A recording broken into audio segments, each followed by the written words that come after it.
নমস্কার। আজকে তো মার্কেট নিয়ে আলোচনা করবই। মার্কেটে একটা সুন্দর বাউন্স ব্যাক এসেছে। সেটা মকা না ধোঁকা সেটা নিয়ে আলোচনা করব। তার সাথে সাথে স্ক্রিনে দেখতে পাচ্ছেন বেশ ৫টা স্টকের নাম আমি লিখে রেখেছি। সেই ৫টা স্টক নিয়ে আলোচনা করব, একটু ফান্ডামেন্টাল নিয়ে আলোচনা হবে কিছু কিছু স্টকের।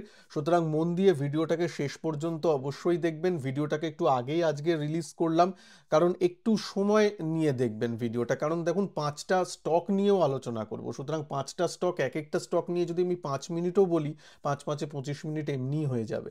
তো যাদের শুনতে ইচ্ছা হবে তারাই দেখবেন, না হলে আর কি বলবো বলুন। তবে ধৈর্য ধরে শুনলে লাভ হবে এইটুকুনি বলতে পারবো। অ্যাটলিস্ট ফান্ডামেন্টালি কিছু নলেজ আপনারা গেইন করতে পারবেন। তো চলুন শুরু করি। প্রথমে একটু মার্কেট নিয়ে বলি। মার্কেট যদি দেখেন, গতকালের ভিডিওটার যারা মন দিয়ে দেখেছেন তারা আশা করি মিসকনসেপশনে ভুগছেন না।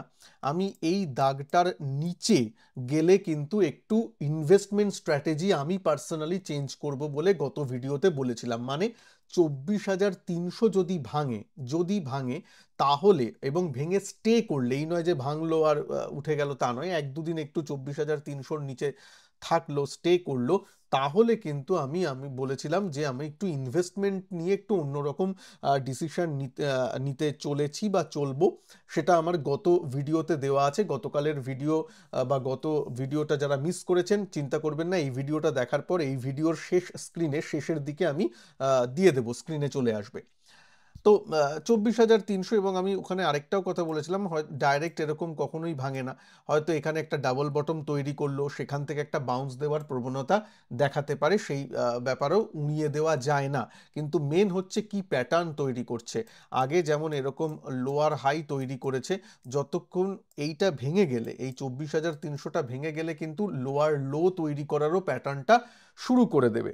অ্যাটলিস্ট আজকে বাউন্সটা এসেছে, সেটা একটা ভালো দিক। বাউন্সটা এসেছে দুটো তিনটে কারণও আছে, তার জন্য জানেন আপনারা। এক, জিএসটি বলছি, জিএসটি রিফর্ম তো চলছে, সেটা নিয়ে কিছু আলাদা বলার নেই। জিডিপি ভালো এসেছে, 7.8 এসেছে, যেটা দারুণ একটা ব্যাপার। যেখানে অন্যান্য দেশের জিডিপি কি চলছে আপনারা জানেন। প্লাস পিএমআই, যখন মার্কেট চলাকালীন পিএমআই যেটাও এসেছিল, যেটা ম্যানুফ্যাকচারিং গ্রোথ ইন্ডিকেট করে, ম্যানুফ্যাকচারিং গ্রোথ কিন্তু দারুণ এসেছে, মানে 59-এর মতো এসেছে, 59-এর একটু ওপরে। 50-এর নিচে গেলে সেটা ডিগ্রোথ ধরা হয়, যেটা কিন্তু বিভিন্ন ইউরোপিয়ান দেশ বা অন্যান্য যদি কান্ট্রিজ দেখেন, সেখানে কিন্তু এখন ডিগ্রোথ চলছে। ঠিক আছে, সুতরাং বেশিরভাগ দেশে ডিগ্রোথ চলছে।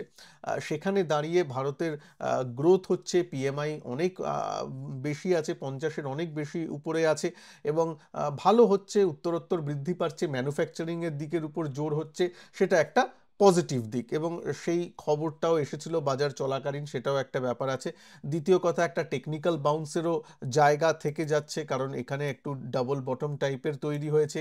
অনেক দিন ধরে এফআইআই বা বাজারে শর্টও হয়ে আছে, এবং এখন জানেন যে মঙ্গলবার করে এখন এক্সপায়ারি, মানে ২রা সেপ্টেম্বর এক্সপায়ারি হবে। এখন এটা চেঞ্জ হয়েছে, আগে বৃহস্পতিবার ছিল এনএসির, এখন মঙ্গলবার করা হয়েছে। তো মঙ্গলবারের ঠিক আগের দিন একটু শর্ট কাভারিং সেসবও হয়েছে, শর্ট স্কুইজও হয়েছে। তো এই সব মিলে আজকে কিন্তু ক্লোজিংটা যে দিয়েছে সেটা যথেষ্ট ভালো হয়েছে, এবং দিনের হাইয়েস্ট পয়েন্টে গিয়ে বন্ধ দিয়েছে, এটা সব থেকে ভালো ব্যাপার।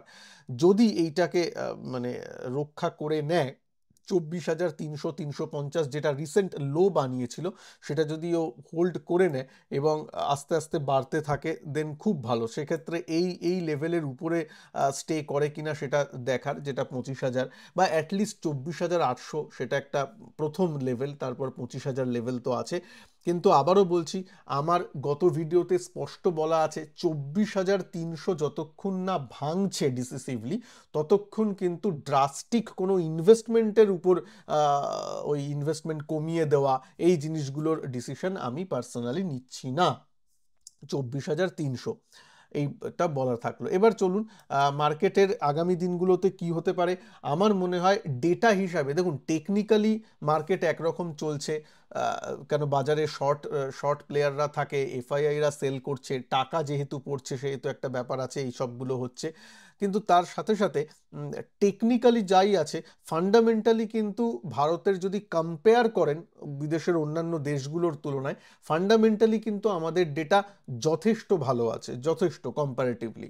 ঠিক আছে, জিএসটি রিফর্ম হচ্ছে, সরকার একটু উঠে পড়ে লেগেছে, এই যে ট্রাম্পের ট্যারিফের জন্য এখন ভারত একটু উঠে পড়ে লেগেছে বিশ্বের অন্যান্য দেশের সাথে ব্যবসা বাণিজ্য বাড়ানো যায় কি না সেইটা উপর দেখতে, এবং ঘরোয়া অনেক রিফর্ম হচ্ছে, এবং আমার মনে হয়, পার্সোনাল মনে হয় আরও করবে সরকার। কেন করতে হবে, না হলে ওই যে এক্সপোর্টের তরফ থেকে যে বাধাটা এসেছে সেটা তো মেকআপ করতে হবে না, তার জন্য দেশের একটা রিফর্ম হবে। তো হয়তো ট্রাম্পের এই ব্যাপারটা সাপে বড় হতে পারে, দেখা যাক কি ব্যাপার। তো যাই হোক, একটা স্টিমুলাসের ব্যাপার নিশ্চয়ই থাকবে, সেইগুলোর দিকে নজর থাকবে। তো ফান্ডামেন্টালি সব ঠিক আছে, কিন্তু টেকনিক্যালি দেখতে পাচ্ছেন বাজার রেঞ্জ বাউন্ডে হয়ে আছে। এটা তো আজকের দিন নয়, বিগত 2 মাস ধরেই বাজার রেঞ্জ বাউন্ড বা তারও বেশি সময় ধরে, এবং সেই রেঞ্জের মধ্যেই ঘোরাফেরা করছে। 24,300-র দিকে আমার নজর আছে। আর বেশি সময় নষ্ট করব না, চট করে একটু স্মল ক্যাপ আর মিড ক্যাপে চলে আসবো। দেখুন small cap mid cap index তো ওই ডবল বটমের এখান থেকে বাউন্স দিয়েছে। এইবার কি করতে হবে, এইবার এখান থেকে যদি এই হাইকে ক্রস করে তাহলেই প্যাটার্নটা চেঞ্জ হবে, মানে হাই আর একটু হাই করবে, তারপর এরকম যদি বাড়তে হয় তাহলে, ঠিক আছে, সেটা যদি হয় তাহলেই ভালো। না হলে এই যে এই লেভেলগুলো মার্ক করে রাখবেন, যারা টেকনিক্যাল মেনে কাজ করেন তাদের জন্য এই লো যদি ভেঙে যায়, উপরে একটু উঠে যদি এরকম ভেঙে যায়, দেন কিন্তু খারাপ হতে চলেছে এই লেভেলগুলোর দিকে, তাই মার্ক করে রাখবেন।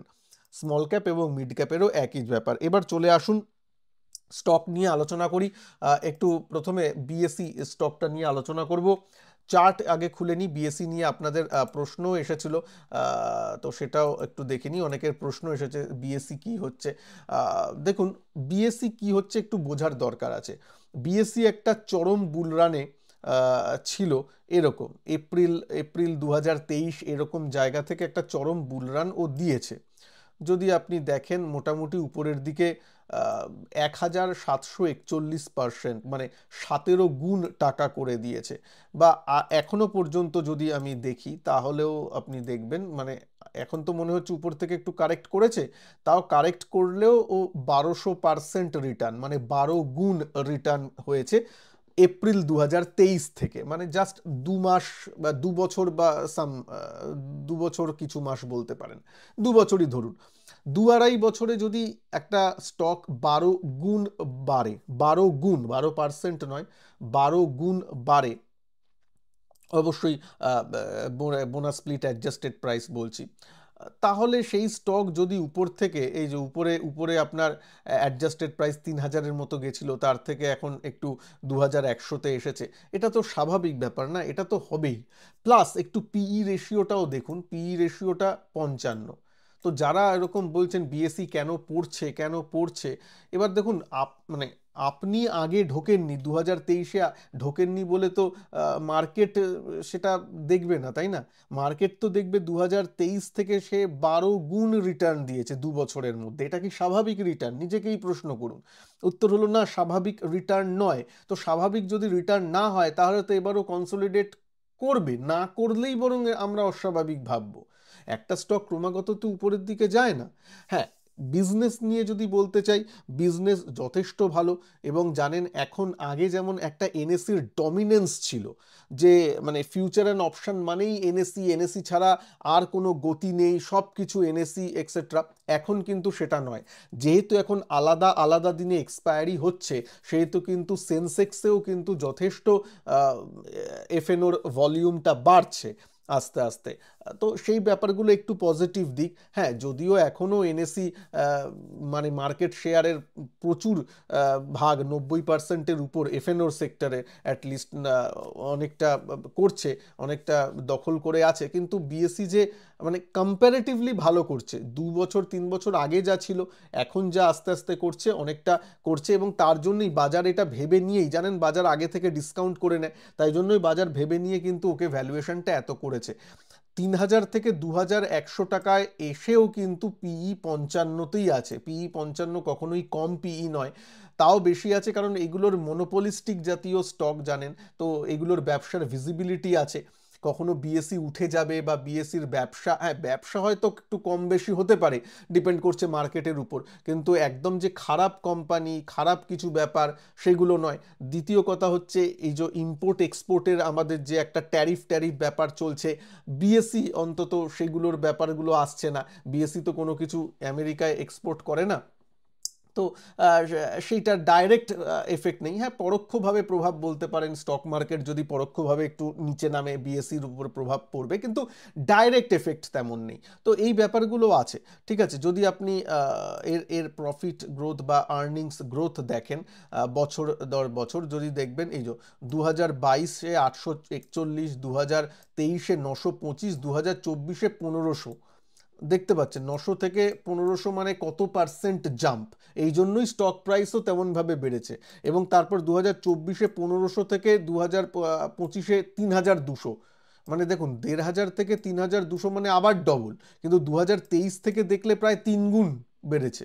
তো যখন সেলস 3 গুণ বাড়ে তখন তার অনুযায়ী স্টকের প্রাইসও তেমনভাবে, আর একটু ইউফোরিয়া তো চলছিলই 2023-24-এ, তো তা অনুযায়ী স্টক 12 গুণ 10 গুণ বেড়েছে। তো এইটাই হয়েছে। এইবার কি তাহলে 2025-এ 3200 হয়েছে, 2026-এ কি এটার ডবল হয়ে যাবে, যে 6400? না, হয়তো সেটা নাও হতে পারে। তাই জন্যই স্টকের প্রাইসটা দাঁড়িয়ে আছে। যেমন 2024-এ 1500 থেকে 3200 হয়েছিল, এখন হয়তো 6000 হবে না। হ্যাঁ একটা দিকে ছোট যখন একটা বেস থাকে তখন যেমন গ্রোথ হয়, বেসটা যেই বেড়ে যায় তারপর গ্রোথ লেভেলটা একটু কমে আসে, তাই না? তো সেইটা হয়তো হচ্ছে বা হবে, বাজারের অ্যানালিস্টরা সেরকমই মনে করছে, তাই জন্য দামটা একটু থমকে দাঁড়িয়ে আছে। কিন্তু আরও যদি নিচে পড়ে বা এর পরে যারা বিএসসিকে ভালোবাসেন, কোনো ফিনান্সিয়াল অ্যাডভাইস নয়, এর বিজনেস ভিজিবিলিটি ভালো আছে। এবার নেবেন কি নেবেন না, আপনার পোর্টফোলিওতে আছে কি বেচবেন, সেটা আপনার ব্যাপার, কিন্তু বিজনেসের দিক দিয়ে খারাপ নয়। যদি বলেন 10-15 বছরের বিজনেস ভিজিবিলিটি কি, তাহলেও আশা করি এখন দাঁড়িয়ে, এরপরে কি হবে তো কেউ বলতে পারে না, কিন্তু অ্যাটলিস্ট বোঝা যায় যে এনএসই বিএসসি এইগুলো উঠে যাবে না, অ্যাটলিস্ট কোম্পানি চলবে এবং ভালোই চলবে। মানে শেয়ার মার্কেটে যতদিন আছে এরা থাকবে, যেহেতু অনেক বছর থেকেওছে। ওকে, তো মোটামুটি এটা। এর পরের কোম্পানিতে আসি। পরের কোম্পানিটা একটু ইন্টারেস্টিং। সেটা হলো একটু এই মার্কেট ইনফ্রাস্ট্রাকচার স্টকগুলোকে আগে কভার করিনি, সেটা হলো সিডিএসএল। আপনারা অনেকেই জানেন, বলে বলে হয়তো আপনারা পেকে গেছেন, মানে এই চ্যানেলে আমি এত এইটা নিয়ে বলি, সিডিএসএল নিয়ে, কিন্তু ঠিক আছে বলেছি, মানে ওই 1000 টাকাতেও বলেছিলাম। তখন আশা করি যারা শুনেছিলেন নিজেরা অ্যানালিসিস করে যদি দেখে থাকেন তাহলে তো অনেকটা আশা করি ভালো পেয়েছেন। কেন আমার চ্যানেল, আচ্ছা আবার একটু চার্টটা আগে খুলি, সিডিএসএল নতুন করে অ্যাড করি। হ্যাঁ, যদি সিডিএসএল দেখেন, আমি আমি আমি আমি এইখানে ডেইলি চার্টের থেকে মান্থলি চার্টটা এক্ষেত্রে বেটার। আপনি দেখতে পাচ্ছেন 2020 ওই আফটার কোভিড যে প্রচুর ডিম্যাট অ্যাকাউন্ট খোলা শুরু হলো, এও একটা ভালো বাউন্স দিল, ভালো একটা দিল। এবার মোটামুটি উপরে গেছিল, একটা ডবল টপের মতো তৈরি করেছে 1700 টাকায়। আবার মাঝখানে বোনাস স্প্লিট হয়েছিল, সেটা নিয়ে অ্যাডজাস্টেড প্রাইসের কথাই বলছি। তারপর তারপর আবার কমেছে। মাঝখানে এই যে মাঝখানে এখানে 1000 টাকা এই লেভেলেও এসেছিল, মনে করে দেখুন 1000 টাকা 4-5 মাস 6 মাস আগে পেয়েছিলেন এরকম। ঠিক আছে, তারপর তারপর আবার উঠে এখন মোটামুটি এরকম জায়গায় চলছে। ঠিক আছে, 1000 টাকা একটা ভালো সাপোর্ট জোন, যেটা আগের থেকে বাউন্স দিয়েছে সেখান থেকে আছে, এবং আমার মনে হয় এরকম জায়গায় হয়তো কনসলিডেট এবার করতে পারে। দেখুন একটা বিগ রান দিয়েছিল, এই যে বিগ রান দিয়ে তারপর দেখুন এত এত মাস, এটা মান্থলি চার্ট, হ্যাঁ মান্থলি চার্টে প্রায় এটা ধরে যদি দেখেন 1 বছর, হ্যাঁ 1 বছরের মতো ও ঝিমিয়েছে, 1 বছরের মতো কনসলিডেট করেছে, আবার বেড়েছে, বেড়ে আবার এখন কনসলিডেট করছে। এটা হয়তো 1-2 বছর থাকতে পারে, কোনো অসুবিধা নেই, থাকতে পারে। তাই জন্যই বলছি, যাদের ধৈর্য নেই তারা এই ধরনের স্টকে আসবেন না, প্লিজ। তারা এই ধরনের স্টকে আসবেন না, তারা তাহলে ওয়েট করুন। যাদের একদমই ধৈর্য নেই তারা ওয়েট করুন মার্কেট কবে ক্র্যাশ আসে, ক্র্যাশ মানে কারেকশন নয়, তারা ক্র্যাশের জন্য ওয়েট করুন। কবে আসবে কেউ জানে না, 2026, 2030, 2035, 32, কখনো না কখনো একবার তো আসেই বিভিন্ন ঘটনাচক্র, বা 2025-এই হয়তো কোনো ঘটনাচক্র ঘটে গেল শেষের দিকে, তার জন্য ক্র্যাশ এলো। তাহলে আপনারা ক্র্যাশের জন্য ওয়েট করুন, আর কিছু বলার নেই। বুঝতে পারছেন না? কেননা সবসময় স্টক স্ট্রেট লাইনে যায় না। এটা কতবার বলবো? এটা আপনি আমার থেকে হয়তো ভালো আ জানেন হয়তো, কিন্তু মানতে চায় না। স্টক যখন আমরা কিনে ফেলি মানতে চায় না। না সেটা নয়। তাই জন্য এরকম এই যে বড় লিস্ট মান্থলি ক্যান্ডেলে বড় রেড ক্যান্ডেল হচ্ছে, তার জন্য ওয়েট করুন। ভালো স্টক ওগুলো ওয়াচ লিস্টে রাখুন। যখন একদম নিচের দিকে আসবে, ক্র্যাশ পাবেন, তখন নয় দেখবেন। আবার হ্যাঁ, তখন আবার নিতে হাত কাঁপে। তখন মনে হয় যে আরো হয়তো নিচে হবে। এইটা তো দেখুন মানে চিরন্তন ব্যাপার। ওইটা মনে রাখলে কখনো হবে না। একটা সময় তো ঢুকতেই হবে, তাই না? তো সেটা দেখে যদি ফান্ডামেন্টালি ভালো লাগে, এর আর ফান্ডামেন্টাল অ্যানালিসিস করছি না। মানে অনেকবার করেছি। আর্নিং ঠিক আছে, সবকিছু ঠিক আছে। এর এখন দোসরও চলে এসছে। চলুন দোসরটাকেও আলোচনা করে নিই। দোসর মানে এনএসডিএল চলে এসেছে। এনএসডিএল এর তো মান্থলি ক্যান্ডেল দেখার কোনো মানে নেই, কেন এই সবে লিস্ট হয়েছে। 800-900 টাকায় অনেকে পেয়েছিলেন, আইপিওতে অনেকে পেয়েছিলেন, আইপিওর পরেও হয়তো অনেকে ঢুকেছিলেন। যাদের আছে কোনো ফিনান্সিয়াল অ্যাডভাইস নয়, কিন্তু কোম্পানি হিসেবে ভালো। পুরো যাত্রায় হয়তো 10-20 বছর আপনি এনএসডিএল এ থাকলেন, পুরো যাত্রায় অনেকবার কম কম বেশি হবে, কয়েকবার দেখবেন 30%ও নিচে নামছে এরকমও। তখন ব্যবসার দিকে দেখবেন, ব্যবসাটা যদি ভালো লাগে, তাতে যদি কনফিডেন্স থাকে, তাহলে স্টকে থাকবেন। ঠিক আছে? তো এনএসডিএলও ঠিকই আছে। তবে এই সব সময় কি নেওয়া যায়? আবারও বলছি, একটু ক্র্যাশের জন্য ওয়েট করুন, একটু কারেকশনের জন্য। একদিনেই যে লাফিয়ে কিনতে হবে তা তো নয়। সুযোগ দিয়েছিল। আপনি যদি সিডিএসএল এ দেখুন, সিডিএসএলও 1000 টাকায় এসেছিল, সুযোগ দিয়েছিল। তো এরকম প্রত্যেকটা স্টকই তার লাইফে সুযোগ দেয়। তখন নয় দেখবেন, দেখুন এখন 62 পিইতে চলছে সিডিএসএল। আর যদি এনএসডিএল দেখেন, এনএসডিএল এর ভ্যালুয়েশন দেখেন, এনএসডিএল 77 পিইতে চলছে। এখন একটু মেহেঙ্গা হয়ে গেছে। সে মানে যখন লিস্ট হয়েছিল তখনও 2-3 দিন 900 টাকা, 950 টাকায় চলছিল। আর আমি জানি অনেক আমার স্টুডেন্টরাও, অনেক ইউটিউবের আমার দর্শকরাও জানিয়েছেন যে অনেকে এনএসডিএল আইপিওতেও পেয়েছিলেন। আশা করি আপনারা সেই জিনিসগুলো রেখে দিয়েছেন, তাহলে তো একটা ভালো লাভে বসে আছেন। ওকে। তো এবার কেফিন টেক নিয়ে একটু কথা বলবো। মিউচুয়াল ফান্ডের আরেকটা কোম্পানি বা মার্কেট ইনফ্রাস্ট্রাকচার স্টক বলতে পারেন কেফিনটেক। আমার ওয়ান অফ দ্য ফেভারিট বা ভালো লাগে স্টকটা। এর সাথে ক্যামসটাকেও নিতে পারেন, একই ধরনের ব্যবসায় যুক্ত আছে মিউচুয়াল ফান্ডের। ওই এদের পিই দেখতেই পাচ্ছেন, মার্কেট ইনফ্রাস্ট্রাকচারদের মধ্যে ওই 50-এর মতোই, 50-60 এরকম।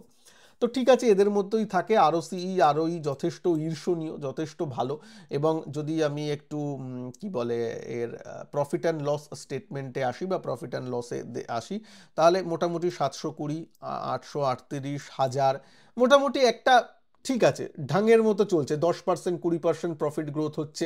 মোটামুটি স্টেবল ব্যবসা, স্টেবল জিনিস এরকম চলছে। আপনি যদি আহামরি খুব একটা নয়, মানে ওই রকম বিএসসির মতো দেখেননি যে এক বছরে 900 থেকে পরের বছরে 1500 হয়ে গেল, 1500 থেকে পরের বছরে হয়ে গেল 3000, ডাবল, ওরকম কিছু হয়তো নেই। কিন্তু উত্তরোত্তর ঠিক আছে। যেমন ধরুন এই যে 3-4 বছরে 400 থেকে 1000, ডাবলেরও বেশি বেড়েছে এরকম, মানে সেলসের কথা বলছি। হ্যাঁ, প্রফিটও সেই অনুযায়ী মোটামুটি বাড়ছে। ও অপারেটিং প্রফিট মার্জিন দারুণ ভালো। কেন এগুলোতে ভালো হয়? যেগুলোতে অ্যাসেট লাইট মডেল, একটু সফটওয়্যার বা ইনফ্রাস্ট্রাকচার প্রোভাইড করে মিউচুয়াল ফান্ডের, ব্যাস ওরকম। কোনো বড় কলকারখানা যে স্থাপন করতে হবে, ক্যাপেক্স সাইকেল যে করতে হবে তা নয়। বিএসসি, এনএসসি, তারপর সিডিএসএল, এনএসডিএল এর সবগুলোই তাই।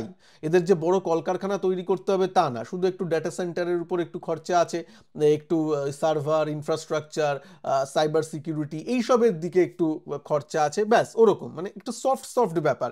হ্যাঁ, খুব যে বড় ক্যাপেক্স, যেমন খুব ক্যাপেক্স মানে আমি কথা বলছি ধরুন পাওয়ার সেক্টরে যেমন ক্যাপেক্স লাগে, তারপর ইনফ্রাস্ট্রাকচার কোম্পানিগুলোতে যেমন ক্যাপেক্স লাগে, সেরকম ব্যাপারগুলো নয়। তাই জন্য এরা মোটামুটি মার্কেট ভালো চললে এরা চলে। এখন তো মার্কেট সাইডওয়েজ আছে, তাই জন্য দেখতে পাচ্ছেন যে দামও একটু দাঁড়িয়ে দাঁড়িয়ে আছে।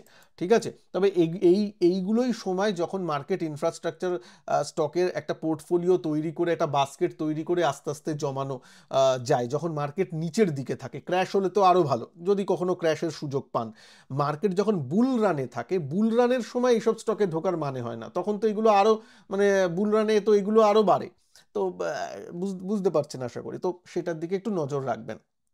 এমনিতে ঠিক আছে কেফিনটেক। আচ্ছা, এবার আসি আমি, আপনাদের অনেকের প্রশ্নও আসে বিইএল নিয়ে। ঠিক আছে? বিইএল, ভারত ইলেকট্রনিক্স, ডিফেন্স সেক্টরের স্টক। তবে আমি একটা একটা ব্ল্যাঙ্কেট কথা বলি, যে ডিফেন্স সেক্টরে না অনেক ধরনের স্টক আছে, অনেক স্টক আছে। যেই আমি ভারত ইলেকট্রনিক্স নিয়ে আলোচনা করব, আপনারা অনেকে বলবেন দাদা হ্যাল নিয়ে কেন আলোচনা করছেন না, হ্যাল নিয়ে যখন আলোচনা করব কেউ বলবে জেনসার মানে জেনটেক নিয়ে কেন কথা বলছেন না, আহ, তারপর অনেকে বলবেন কোচিন শিপইয়ার্ড নিয়ে বলছেন না কেন, সবই তো ডিফেন্স রিলেটেড। আমি বলবো ডিফেন্সে না পিক অ্যান্ড চুজ করা বড় মুশকিল। হ্যাঁ, কোনটা কার থেকে ভালো মানে এরকম নয়, প্রত্যেকেই নিজের নিজের ডোমেনে এক ধরনের কি বলবো বেশ দাবদাওয়াও আছে। যেমন হ্যালের জুড়ি মেরা ভার, মানে হ্যালের তো কোনো কম্পিটিটার নেই ওরকম। ভারত ইলেকট্রনিক্সও যা কাজ করে সেই কাজটাও অনেকটা ইউনিক। আবার ধরুন জেনটেক যেগুলো করে, ড্রোন ফ্রোন করে, সেগুলোও অনেকটা ইউনিক। হ্যাঁ, সোলার ইন্ডাস্ট্রিজ, তারা এক্সপ্লোসিভ নিয়ে কাজকর্ম করে, সেগুলোও অনেকটা ইউনিক।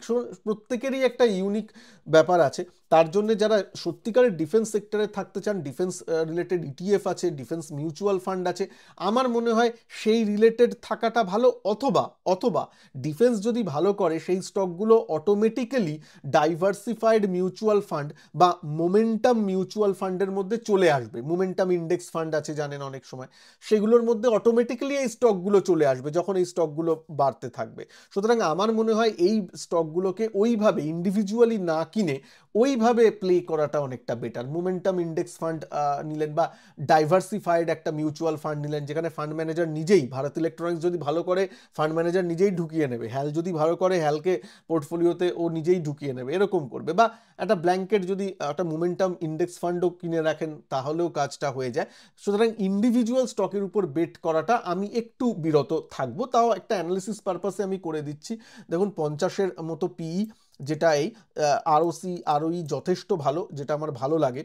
সরকারি কোম্পানি, সরকারের একটা ব্যাপার আছে, সেটা তো আছে। যেটা আমি মেন আপনাদের দেখাতে চাই সেটা হচ্ছে সেলস গ্রোথ কেমন হচ্ছে। সেলস গ্রোথ যদি দেখেন 2022 থেকে 15, তারপর 23, সরকারি একটা কোম্পানির পক্ষে কিন্তু 15 থেকে 23 2 বছরের মধ্যে হওয়া, 2-3 বছরের মধ্যে হওয়া যথেষ্ট ভালো, যথেষ্ট ভালো। এবং বেসটা বুঝতেই পাচ্ছেন, 15,000 কোটি টাকা। বেল কিন্তু একটা স্মল ক্যাপ কোম্পানি নয়, হ্যাঁ, বিইএল স্মল ক্যাপ কোম্পানি নয়। তার উপর বেস করে যখন বাড়ছে সেটা যথেষ্ট ভালো। এবং অপারেটিং প্রফিট মার্জিন 30 ছুঁচ্ছে, ভাবতে পারছেন? একটা সরকারি কোম্পানি, একটা ইলেকট্রনিক্সের কোম্পানি, আইটি জাতীয় তেমন নয়, 30 ছুঁচ্ছে মানে যথেষ্ট, যথেষ্ট ভালো, যথেষ্ট ভালো। এরকম খুব একটা ভালো মানে খুব একটা দেখা যায় না। ডিভিডেন্ড পে আউট রেশিও যদি দেখেন, ঠিক আছে, ডিভিডেন্ড পে আউট পার্সেন্টেজ যদি দেখেন তাহলে সেটাও যথেষ্ট ভালো। ডিভিডেন্ড পে করে, ভালো কোম্পানি, খারাপ নয়, স্টেবল কোম্পানি, ঠিক আছে। তাও আমি বলছি কখন চলবে কখন না চলবে যদি একটু সন্দেহ থাকে, সেগুলোর একটু দেখবেন। আর সরকারি কোম্পানিগুলোর একটা ব্যাপার আছে, সরকারের উপর অনেকটা ডিপেন্ড করে। সরকার যদি হাত গুটিয়ে বসে থাকে তাহলে দেখবেন স্টকগুলোও দাঁড়িয়ে যাবে। আবার সরকার যখন ভালো একটু করবে তখন দেখবেন ভালো করছে। সুতরাং তার উপরেও ডিপেন্ড করে, ওই ব্যাপারটা আছে। তাই জন্যই আমি পার্টিকুলারলি এইসবের ডিফেন্সের ক্ষেত্রে আমি পার্টিকুলারলি মোমেন্টাম ইন্ডেক্স ফান্ড বা ডিফেন্স সেক্টরাল স্টক বা সেক্টরাল মিউচুয়াল ফান্ড যাকে বলে, সেক্টরাল মিউচুয়াল ফান্ডের থেকেও আমার preference momentum index mutual fund. কারণ যে সেক্টর মোমেন্টামে চলবে সেই সেক্টরগুলো ওর মধ্যে অটোমেটিক্যালি চলে আসে। ঠিক আছে, আমার প্রেফারেন্স আমি আপনাকে জানালাম। কোনো রকম প্রেফারেন্স বা ওপিনিয়ন জানাচ্ছি, কোনো রকম বাই সেল হোল্ড রেকমেন্ডেশন নয়, কোনো রকম ফিনান্সিয়াল অ্যাডভাইস হিসাবে এটাকে দেখবেন না। এবার আমি পরের স্টকে আসব।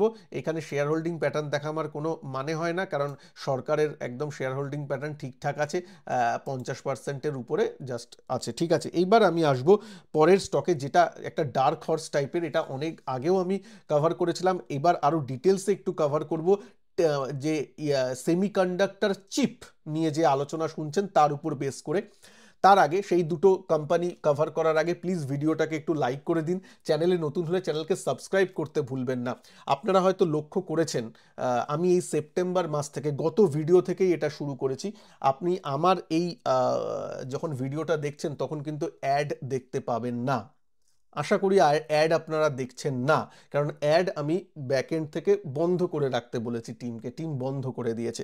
এটা বলতে পারেন আমার আমার তরফ থেকে একটু ছোট্ট প্রয়াস, যে আপনাদের যাতে দেখার সুবিধা হয়। দ্বিতীয় যেটার জন্য করেছি সেটা হচ্ছে, জানেন ইউটিউব আমেরিকান কোম্পানি, আর এত ট্যারিফ লাগিয়েছে ইন্ডিয়ার উপর, একটা ডিসক্রিমিনেশন, ট্যারিফের কোনো মানে হয় না, ডিসক্রিমিনেশন ট্যারিফ করেছে। তার জন্য একটা প্রতিবাদ হিসাবে, যাতে আমি যদি মনিটাইজেশন অফ করে রাখি তাহলে অ্যাডভার্টাইজ না হলে ওরাও রেভিনিউ পাবে না, হ্যাঁ আমিও রেভিনিউ পাবো না, আমিও ইউটিউব থেকে যা রেভিনিউ আসতো সেটা হাত পড়বে, মানে সেটা পাবো না।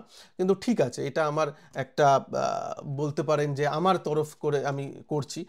যখনই রেভিনিউ এরকম বন্ধ হয়ে যায় তখন কিন্তু ইউটিউব অ্যালগোরিদম অনুযায়ী জিনিসগুলোকে, ভিডিওগুলোকে অন্যের কাছে হয়তো বেশি আর প্রচার করে না, অন্য নতুন নতুন লোকের কাছে পৌঁছে দেয় না। কারণ ইউটিউবের যদি নিজের পয়সা না আসে, ইউটিউব তো আর এই আমেরিকান কোম্পানি তো এমনি মানে উপকার করতে বসেনি, ওরা আর পাঠাবে না। কিন্তু সেক্ষেত্রে আপনাদের একটু হেল্প চাই। আপনারা প্লিজ নিজেদের মতন করে ভিডিওগুলোকে শেয়ার করুন, নিজেদের কলিগদের মধ্যে, নিজেদের ফ্যামিলির মধ্যে, নিজেদের হোয়াটসঅ্যাপ গ্রুপে একটু শেয়ার করুন। আর তার সাথে সাথে আপনারা যারা অনেকে হয়তো ভিডিও দেখছেন কিন্তু হয়তো সাবস্ক্রাইবটা করছেন না চ্যানেলটা, প্লিজ সাবস্ক্রাইবটা একটু করে রাখুন, যাতে অ্যাটলিস্ট আমার মনে হয় যে আমার ইউটিউবের যারা বন্ধু বান্ধবরা আছে, যে এক্সটেন্ডেড ফ্যামিলি আছে, তারা আমার সাথে আছে। ঠিক আছে, সেপ্টেম্বর থেকে, অ্যাটলিস্ট সেপ্টেম্বরে, বা আমি এটা চালুই রাখবো, আপনারা কিন্তু অ্যাড আমার ভিডিওতে আর হয়তো দেখতে পাবেন না। ট্রাম্প যতদিন এই ট্যারিফটা রেখেছে ততদিন আমার তরফ থেকে এটা একটা জাস্ট প্রয়াস। তো তার জন্য আপনাদের একটু হেল্প চাই, প্লিজ ভিডিওটাকে একটু লাইক করবেন, একটু সাবস্ক্রাইব করে দেবেন, আর নিজেদের মধ্যে শেয়ার করার একটু চেষ্টা করবেন। এবার আমি আসি কেইনস টেকনোলজির জন্য। কেইনস টেকনোলজিতে যদি আসি, আমি কেইনস টেকনোলজির একটু আগে চার্টটা দেখে নিই। আজকে 6,600 টাকা ছুঁলো, এবং এই কেইনস টেকনোলজি আমার ওয়াচ লিস্টে বহুদিন আছে। আপনারা যারা আমার ইউটিউবের দর্শক তারা জানেন কেইনস টেকনোলজি আমি অনেক নিচের লেভেল থেকে করেছি। যদি আপনাদের মনে থাকে প্লিজ কেইনস এই কথাটা একটু নিচে লিখে দেবেন। অনেক নিচের লেভেল থেকে আমি আপনাদের সাথে কভার করেছিলাম, এবং বারবারও বলেছিলাম যে সিজি পাওয়ার, যেটা মুরুগাপ্পা গ্রুপের, অ্যান্ড কেইনস টেকনোলজি, এই দুটো কিন্তু চিপ তৈরির মানে বরাত পেয়েছে, চিপ তৈরির কারখানা করার, এবং এইগুলো খারাপ কোম্পানি না। হ্যাঁ, হাই পিই স্টক, তাই জন্য মাঝে মাঝে যখন কারেকশন পাওয়া যায় তখন একটু দেখা উচিত, এবং অনেকবারই কারেকশন দিয়েছিল, দেখতেই পাচ্ছেন উপরে গেছে, উপর থেকে নিচে অনেকবার নেমেছে, উপরে গেছে, নিচে অনেকবার নেমেছে। ঠিক আছে, আজকে বেশ এইসব জায়গার লেভেলের উপরে একটা ব্রেকআউট দিয়ে ক্লোজিং দিয়েছে। It is a very good indication, যে ব্রেকআউটটা দিয়েছে ভেরি গুড ইন্ডিকেশন। যারা ট্রেডিং করেন তাদের জন্য একটু ভালো, এবং যাদের কাছে অলরেডি যদি থেকে থাকে ভালো কেইনস টেকনোলজি। এবার একটু চট করে একটু ফান্ডামেন্টালসে চলে আসবো। যদিও দেখুন এগুলো হাই পিই স্টক, এবং হাই পিই বরাবরই আছে, এই নয় যে আজকে পিই, হ্যাঁ এখন হাই পিই 139। সুতরাং কখনো যদি দেখেন কারেক্ট করছে, জিজ্ঞেস করবেন না যে কেন, মানে করতেই পারে, তাই জন্য এগুলো কারেকশানে নেওয়া উচিত। ওই আজকে 7% বেড়েছে, আজকে যারা ঢুকেছেন আমি বলবো যে না, সেটা ঠিক হলো না, কেননা এই স্টকগুলো কিছুদিন আগেই 6,000-এর নিচে স্টে করে ট্রেড করছিল, কিছুদিন আগেই দেখুন এইসব জায়গায় ট্রেড করছিল, 6,100 এইসব জায়গায় দেখুন 5,900, 5,800 কিছুদিন আগে। ঠিক আছে, 12ই অগস্টেই ট্রেড করছিল। তো এরকম এরা প্রচুর সুযোগ দেয়, তখন সুযোগের সদ্ব্যবহার করতে হবে। তাছাড়া তাড়া করে এই স্টকগুলো থেকে কোনোদিন কেউ পয়সা তৈরি করতে পারে না, কারণ এত হাই পিই স্টক, একটু খারাপ খবর বা একটু নর্মাল প্রফিট বুকিং এলেই এগুলো নিচে একটু পড়বে। ঠিক আছে, যেহেতু এগুলোর কি ভবিষ্যতে ভালো হবে বলে আজকে সেইগুলো ডিসকাউন্ট করা হচ্ছে। এই 139 পিই বাজার দিচ্ছে কেন? বাজার দিচ্ছে এই কারণেই, ওরা ভাবছে যে চিপ ম্যানুফ্যাকচারিং কারখানা তৈরি হবে, সেখান থেকে ভালো রেভিনিউ আসবে, এক্সেট্রা এক্সেট্রা, এইগুলোর জন্য এগুলো আগে থেকেই ধরে নিয়েছে। ঠিক আছে, এটা মনে রাখবেন। তো আচ্ছা, এখন তাই জন্য উঁচু দামে কখনোই নেবেন না, ক্র্যাশের জন্য ওয়েট করুন। যারা ওই নেওয়ার পর 5% নামলেই হাতটা কাঁপে, বুকটা দুরু দুরু করে, তাদের বলবো একটা স্টক নিলেন না, কিন্তু যদি নেন তাহলে ক্র্যাশ আসুক তারপর নেবেন, যারা এই ধরনের। আর না হলে মিউচুয়াল ফান্ডের মাধ্যমে করুন, তাহলে ইন্ডিভিজুয়াল স্টক দেখার এই চিন্তা নেই, টাইমিং করার ব্যাপারটা নেই। মিউচুয়াল ফান্ডে ইনভেস্ট করুন, স্মল ক্যাপ মিড ক্যাপেও মিউচুয়াল ফান্ড করলেও কাজটা হয়ে যায়। ঠিক আছে, আচ্ছা, যদি প্রফিট গ্রোথ দেখেন, আমি ইয়ার অন ইয়ার দেখছি, তাহলে মোটামুটি 1,800, 2,700 এরকম, আহামরি নয়, মানে ডাবল হয়ে গেছে তা নয়। স্টক প্রাইস যে হারে বেড়েছে সেই হারে যদি আপনি এমনি দেখেন তাহলে এক এক বছরে এমনি না, হ্যাঁ 2020 থেকে যদি দেখেন 2021 থেকে, তাহলে তো দেখছেন 5 গুণ 6 গুণ সেলস বেড়েছে। তার জন্যই স্টকের প্রাইসও সেই রকম হয়েছে। আপনি যদি মান্থলি চার্টে দেখেন, কেইনস 2023-এ লিস্ট এরকম হয়েছে, তারপর থেকে 826-এর স্টক এখন 6,600। এও অনেক গুণ বেড়েছে, সুতরাং প্রাইস সেই অনুযায়ী বেড়েছে। তো সেলস অনুযায়ী মানে এবার যদি সেলস একটু দাঁড়িয়ে যায় স্টকের প্রাইসও দাঁড়িয়ে যাবে দেখবেন। হ্যাঁ, কারণ সেলস তো সবসময় বাড়বে না, প্রফিট সবসময় বাড়বে না, এটা মনে রাখবেন। দেখুন 257, 416 প্রফিট বাড়ছে, প্রফিট মার্জিন বাড়ছে বা প্রফিট বাড়ছে, কিন্তু একটা সময় গিয়ে একটু দাঁড়াবে। ঠিক আছে, তার জন্যই বলি স্টকগুলো এরকম একদিনে নেওয়ার বা এই হাই পিই স্টকগুলোতে ক্র্যাশ ছাড়া ঢোকাটা একটু মুশকিলে আছে। ঠিক আছে, তো যাই হোক, operating profit margin it's okay. আর যদি আমি দেখি, কারণ এটার সাথে সিজি পাওয়ারের একটু তুলনা করব, প্রোমোটারের হোল্ডিং যদি দেখেন, আমি যেখানে যেখানে একটু খারাপ সেই জিনিসগুলো আপনাদের বলি, অন্য কোনো কোম্পানি স্টকে আমি সেই অর্থে প্রোমোটার হোল্ডিং বলিনি। এই কোম্পানিতে আমার প্রোমোটার হোল্ডিংটা দেখুন 63% ছিল 2022-এ, এখন 53-তে এসে দাঁড়িয়েছে। ইভেন আগের কোয়ার্টার মার্চ কোয়ার্টারও 57 ছিল, এখন 53-তে এসেছে। কেন কমিয়েছে? যাই, একটা দিক ভালো যে এটা এদের হাতে যায়নি, মানে কি বলবো, আমি যদি দেখি এটা একটু ডিআইআইদের হাতে গেছে। ডিআইআইরা 22%, আগের কোয়ার্টারে 16 ছিল, সেটা 22 করেছে, ডিআইআইরা নিয়েছে। এটা পাবলিকের হাতে চলে আসেনি, মানে এই 14টা বেড়ে 20-র মতো হয়ে যায়নি, সেটা হয়নি। এই যে জুন মাসে যে অফলোড করেছে প্রোমোটার, সেটার জন্য, সেটা একটা ভালো দিক। কিন্তু তাও করবে কেন? মানে আমি যদি ভালো করতে থাকি এই দেখি, তাহলে প্রোমোটার কেন বেচবে? এইটা একটা প্রশ্ন চিহ্ন থেকে যায়। কারণ ডিআইআইরা যতই বলুন, এরাও তো একটু ট্রেডার টাইপেরই। হ্যাঁ, সে তো একটা প্রোমোটারের হোল্ডিং থাকা আর একটা ডিআইআই এফআইআই এর হোল্ডিং থাকার মধ্যে আলাদা ব্যাপার আছে। তাও আপাতত ঠিক আছে, যেহেতু ডিআইআইরা বা স্মার্ট মানি টাকাটা মানে ওই স্টেকগুলোকে নিয়েছে বেশি। পাবলিকের স্টেক মোটামুটি একই রকম আছে, 15, 10, 9 এরকম, 13 এরকমের মধ্যেই আছে, খুব একটা বাড়েনি। তার জন্যই কাভার করলাম, না হলে এটা কাভার করতাম না। তবে এটা একটু প্রশ্ন চিহ্নের কিন্তু করে দেয় যে শেয়ার হোল্ডিং প্যাটার্নটা কেন প্রোমোটার সেল করছে। হ্যাঁ, আমরা এটা ভিবিএলেও দেখেছিলাম, তো সেটা একটু নজরে রাখবেন। আচ্ছা, এবার আমি আসি আরেকটা যেটা কোম্পানি, সেটা হচ্ছে সিজি পাওয়ার। দেখুন, সেম কথা আমি বলবো, সেম কথা। এরাও চিপ তৈরির করেছে এবং চিপের যে কারখানা, সেটার ইনগরেশনও হয়ে গেছে এবং এমনও শোনা গেছে যে 2025-এই হয়তো ওই ফ্যাক্টরি থেকে প্রথম ইন্ডিয়ার তৈরি চিপ বেরোতে চলেছে, যেটা একটা খুব ভালো। 1,12,000 মার্কেট ক্যাপও দেখবেন, এগুলো কিন্তু অলরেডি অনেকটা বড় হয়ে গেছে, এর থেকে মিড ক্যাপ জাতীয় এক্সপেক্ট করবেন না। হ্যাঁ, তো আগে যেটা দিয়েছিল মানে আরওসি আরওই যথেষ্ট ভালো, প্রোমোটার গ্রুপ যথেষ্ট রেসপেক্টেড, মুরুগাপ্পা গ্রুপ, কিন্তু আগে যা দিয়েছিল সেটা এক্সপেক্ট করবেন না। মানে কি বোঝাতে চাইছি এইখানে, জুলাই মানে 2020 ওই কোভিডের সময়, তখন 10 টাকা 20 টাকায় শেয়ার প্রাইস ছিল। মানে আর কি বলবো, আর কত গুণ বেড়েছে বলে আর আপনাদের মানে কি বলবো, আফসোস করতে দিলাম না। ইভেন আমারও আফসোস হয়। 10-20 টাকার স্টক ছিল, এখন সেটা 700 টাকা। তার মানে জাস্ট আমি বলার চেষ্টা করছি, 4 বছরে, 4-5 বছরে স্টকটা কয়েক গুণ রিটার্ন দিয়েছে। ঠিক আছে, কয়েক গুণ রিটার্ন দিয়েছে। যদি আমি তাও গুণটা উপর থেকেই করি, ধরুন যখন 28-30 টাকা তখন থেকেই দেখি, তাও 24 গুণ রিটার্ন দিয়েছে, 28-30 থেকে ধরে। 24 গুণ রিটার্ন দেওয়ার পর, 24 গুণ রিটার্ন দেওয়ার পর মানে আর কি এক্সপেক্ট করবেন? আপনি 700 টাকায় নিলেন, এক্সপেক্ট করবেন যে 6 মাসে 1200 টাকা হয়ে যাবে? হতেও পারে, কিন্তু সেটা তো একটু আনলাইকলি ব্যাপার আছে, রাইট? তার প্রবাবিলিটি হওয়ার চান্সটা একটু দেখুন। যেহেতু স্টক নিচ থেকে অলরেডি অনেকটা বেড়েছে, অনেক গুণ বেড়েছে, এবং অনেক গুণ বেড়েছে কেন? যেহেতু স্মার্ট মানিদের জানা ছিল যে এরা এই করতে চলেছে, এরা চিপ সেমিকন্ডাক্টরে আসতে চলেছে, এদের এই সবগুলোই করেছে, মানে জানা ছিল। তাই জন্য এখন দেখছেন যে যখন আসল খবরটা এলো, তখন কিন্তু এই যে স্টক প্রচুর 30% বা এরকম বেড়ে গিয়ে যে 1000 টাকা হয়ে গেল 1 সপ্তাহের মধ্যে, তা কিন্তু নয়। যখন ইনোগ্রেশন আসলে হলো কোম্পানির ওই সেমিকন্ডাক্টর প্লান্টের, তখন কিন্তু সেদিন একটু একটু বেড়েছিল, কিন্তু এই হয়নি যে 30-40% 1 সপ্তাহে বেড়ে গেছে। তো এটা বুঝতে হবে, কারণ মার্কেট আগে থেকে এগুলো ডিসকাউন্ট করেছে। এবার কি কোম্পানি বাড়বে? না, কোম্পানি ভালো, কোম্পানির বিজনেস মডেল ভালো, পাওয়ার সেক্টরে আছে, সেমিকন্ডাক্টর সেক্টরে আছে, যেগুলো একটু বুমিং, ভালো, সবই ভালো। কিন্তু আবারও বলছি, একটা প্রাইসের দাম বলেও একটা ব্যাপার আছে, সেই দিকে একটু নজর রাখবেন। পিই দেখুন 113, 100-র উপর পিই আমাকে পার্সোনালি একটু কনফিডেন্স দেয় না। আমি সেই স্টকগুলো কি করতে চাই, সেগুলো আমি মোমেন্টাম প্লের জন্যে মোমেন্টাম ইন্ডেক্স ফান্ডে হয়তো পয়সা রাখি, তার মধ্যে হয়তো সিজি পাওয়ার চলে আসে, তার মধ্যে কেইনস চলে আসে, সেগুলোকে আমি রাখতে চাই। কেন বলবো? অ্যাজ আ রিটেল ইনভেস্টর কোথায় ভুল হয়ে যায় জানেন? অ্যালোকেশানে।